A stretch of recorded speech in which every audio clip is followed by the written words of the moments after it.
We are live. Let's get ready to podcast. Fire it up.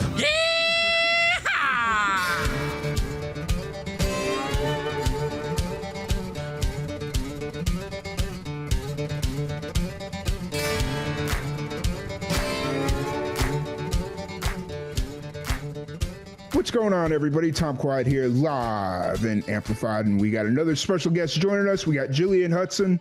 How's it going today?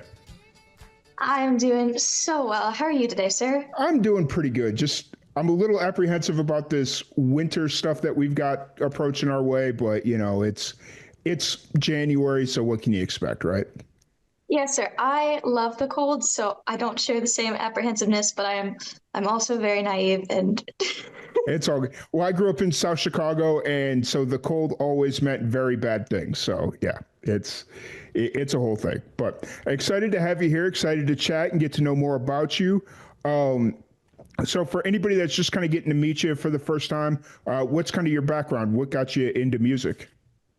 well, I've been into music my entire life. Like my mother says that I used to hum myself to sleep, and my dad was a fireman, and he would be gone for like 24 hours, and the house would be just the four of us girls because I have two sisters. And we would literally scream sing to whatever music was either popular or that we were interested in at that time. And then one day they stopped and they heard that I was actually hitting the notes. So that's kind of what started it. So it was just kind of by accident that it just happened? Like you were doing something fun and then realized like, oh, dang, I might actually be good at this. Like, let's do something. Yes, sir. Yeah, I think I was 9 or 10 at the time, and they kind of started getting me lessons. Then it was a lot of fun. It's definitely been a whirlwind trip getting to where I am right now. Fair enough. Now, do your sisters sing as well, or is it just you? My sisters sing as well. They don't like to admit it, but they do. Fair. Very fair. Very fair. And so then at that point, it was just kind of taking lessons. When did you kind of start writing your own music and kind of exploring that avenue of the music career? I've been writing my own music right around the same time. So not like before I got lessons. After I got lessons, I think it took me just like a couple of months to actually get into it. But I've been writing since I know for sure 12. Gotcha. And so you've been writing since you were 12. Are you still playing some of that music from when you were first started writing, or do you feel like your music has grown over time and you're starting to play a little bit more mature music or something that fits you now? It's definitely grown a lot, but I still do play some of the songs that I wrote when I was first writing. Like one of the first 5 songs I ever wrote, I actually recorded. Nice. And it's on Spotify. It's Cowboy. Nice. Wait, so you wrote that was one of the first songs you ever wrote? Yes, sir. That's crazy. Because I was, as we were I was waiting for you to come on, I just kind of let your playlist play. And I would have not expected that to be one of the first songs you wrote. So seriously. Yeah. Oh, that's awesome. I don't know. It was just like a really good tune, and I really dug it. And the fact that you said it was one of the first, I was like, wow, okay. Nice. I think it was top 5. Yeah. Nice. So where are you kind of at creatively right now? Are you more focused on writing, recording? Are you getting ready to release? Where are you kind of at creatively right now? Creative, I'm literally doing all of that. I literally just today got back the finished version of my song Empty Room, and we're going to try to get it released before February, like end of January, and hopefully before February. And then in February, we're recording 2 more songs, Away and Death Do Us Part. And then I'm just always writing, like always writing. Yes. Especially at this young of an age, you know, writing is just kind of like the best exercise, especially whether it's you intend to record it or ever play it, but sometimes it's just kind of to get that repetition into play. It's a good exercise. So.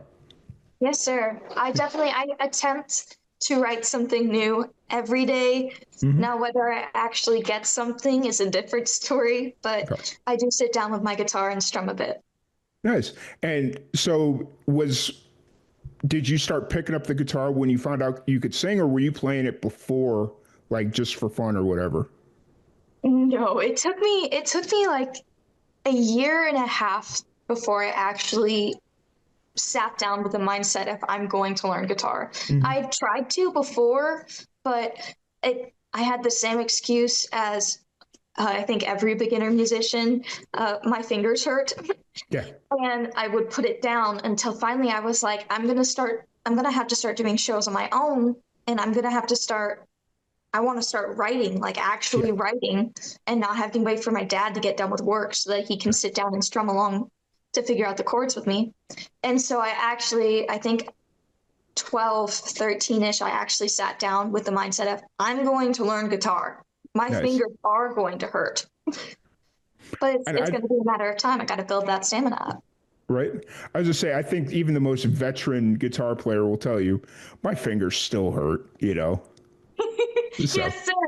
I've been playing it for 3, 4 years now, and my fingers still hurt. right? Right.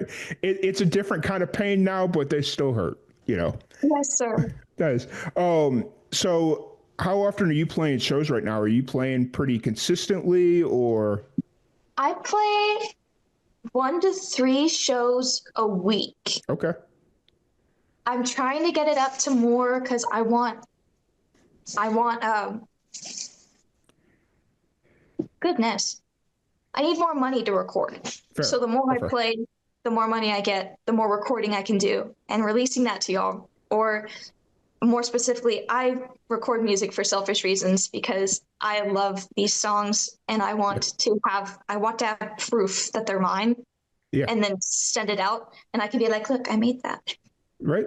But you know what, though? Even though you say that's a selfish reason, I still think that is an honest reason because if you didn't love the songs, why wouldn't you want to record it? Like, that's the real question that needs to be answered, right?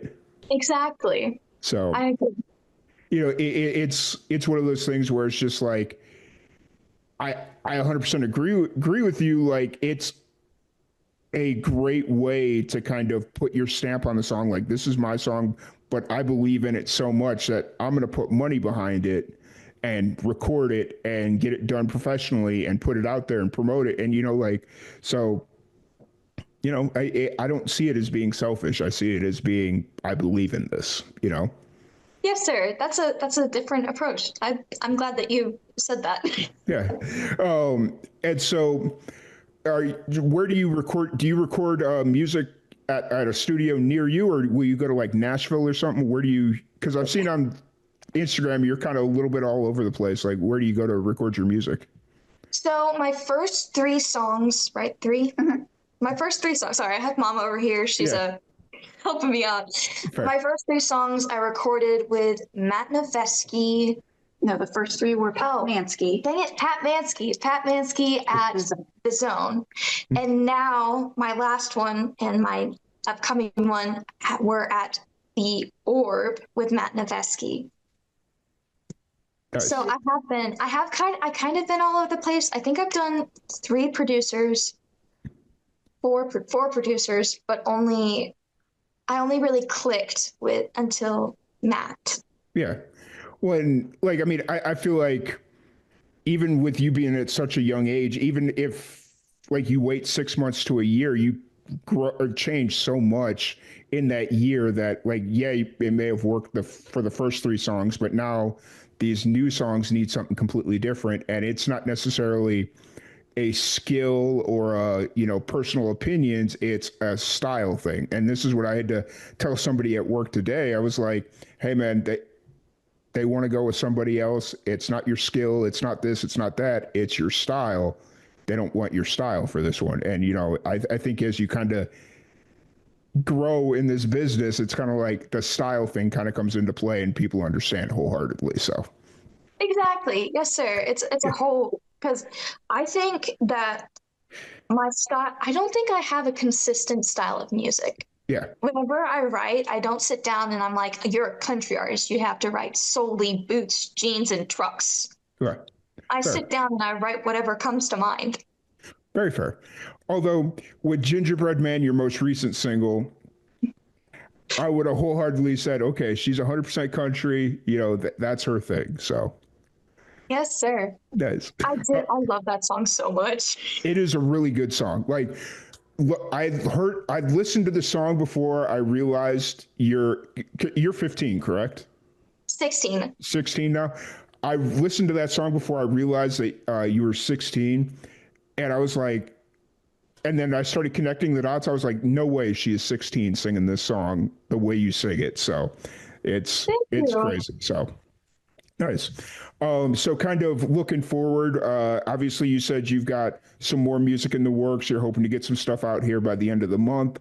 What's kind of the plan as you move into 2025? Is it just solely writing, recording, playing shows, or are you trying to get out and tour a little bit? Obviously with like school and everything, that makes life a little interesting, but what's kind of the plan moving Well, forward? I'm actually homeschooled, so school isn't that much of a problem. It actually it takes me like 45 minutes to get my school finished, and that's because most of it is music related, so I don't technically count it as school. It's just hobby. Hmm. But yeah, I'm literally just recording, writing, releasing, and doing shows. I want to go on tour, but I don't think I'm big enough for that yet. Fair, fair, fair. You know, it's one of those things where it's like, I think that phrasing tour or touring gives people like fear of, oh, I've got to be a big name artist. And realistically, like, I think there's a way to do it at any level. Just kind of, you just got to know your limitations and what you can do, you know? Exactly. So, but yeah, I don't want to keep you here too much longer. If anybody wants to check out your music, all that fun stuff, where's the best place to find you? I am on TikTok and Instagram under Jillian Hudson Official, Facebook under Jillian Hudson Music, and then all streaming platforms, Spotify, Apple Music, iTunes, Pandora, under Jillian Hudson with my 4 songs now: Cowboy, Dogs, Violin, and Gingerbread Man. And soon, Empty Room. Nice, nice. Before we wrap this up, though, just to kind of give people a little bit of teaser, what's the story behind "Empty Room," your new single? I actually have a story behind this one. I normally don't. The story behind this song is essentially it's a woman who lost her love, whether they died or left her. It's up to you. I like to leave this kind of stuff open ended. But essentially, she's kind of going insane and she's talking to herself and hearing him talk back to her. And at the end, she realizes it's just her in this empty room. Nice, nice. Is that something that you like to do in your music? Is kind of keep it open to interpretation? Most of the time. Sometimes I get like really excited and there's no room for y'all to put your opinions in. It's just my opinion. Fair, fair, fair. And I think having that, being aware and just being willing to go like, okay, this is my opinion, these are my thoughts, and then here's a story. You tell me what you think, and then that's what it is. So, yeah. Yes, sir. Awesome, awesome. And then one last thing here before we wrap this up. What's one piece of advice you have for young musicians that are in a similar situation to you that are thinking about maybe starting music or just starting their career? What kind of advice do you have for them? What kind of advice? Okay. This is a really good question because I am learning a lot of things as I'm going. Um, my big thing is if you want to break into an area, you should probably go to that area and do open mics and karaoke nights there. Those have gotten just doing that has gotten me so many gigs as a starter musician. And then always stay positive. Like Yes. you may not be at the right place this time. You may not get picked up by some giant record label, but that's not how it's done anymore. So just stay positive, do your shows, and write your music. If it's your passion, then it should be fun for you. Yeah. Don't make it a beating. Absolutely. I think you kind of inadvertently touched on something there. Just be positive, but also just stay authentic and just kind of be who you are. It's supposed to be fun, and if you're having fun on stage, Everyone let else it is gonna. shine. Yeah. Yeah, exactly. So awesome. But really appreciate your time. Thank you so much. Really quick before we wrap it up, hit them with the socials one more time. Yes, sir. Instagram and TikTok under Jillian Hudson Official, Facebook under Jillian Hudson Music, and then Spotify, Pandora, iTunes, all those under Jillian Hudson with Dogs, Cowboy, Violin, Gingerbread Man, and super duper soon, Empty Room. Awesome. Awesome. Well, once again, thank you so much for joining us. It's been an absolute pleasure chatting with you. Thank you, everybody, for tuning in, and we will catch you all later. Thank you. Thank you, Tom.